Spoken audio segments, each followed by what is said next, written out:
Masia bende chaka duogi kendo e kaunti mano ma Homa Bay. Chenro mag ohala yore mag wuoth ne orochore e boma ma Homa Bay. Ka obila rakore gi rowere oko mar boma mano ma Homa Bay.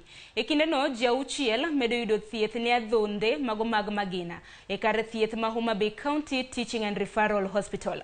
Ang'wen kuomgi gin jogo eko ma bende joma chuo ka bende ariyo to gin joma mine ma bende ne yudo hinyruok e alwora ma Shauriako e kinde mane obila rakore kod jong'anyo.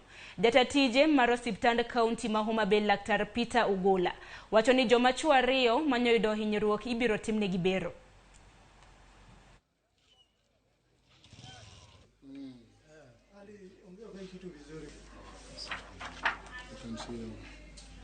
Kwa tunatengeneza mlango ngine hapa kwa poloti. Kutengeneza mlango tuko watu 4. Tuko na fundi 2 na mwingine ndio wa 4. Sasa jamaa watu mmoja akatimbia wale maandamano akatimbia kwa poloti akaingia. Ofisa polisi akaingia kwa poloti, tunaambia tufanya kazi yetu poloti kidogo, wale ameingia geti na ametoka na nyuma. Hawa akarudi nyuma. Sisi tunaanza kuendelea kuendeleza mlango. Baada ya dakika kidogo fundi iko nje anapiga msafari. Mimi niko ndani nashikilia mabati. Naona kitu akanipiga mguu.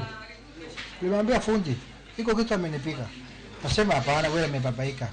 Kutoa sarwali damu ndio inakuja kwa mguu. Hiyo ndo sasa ndio akanipiga risasi.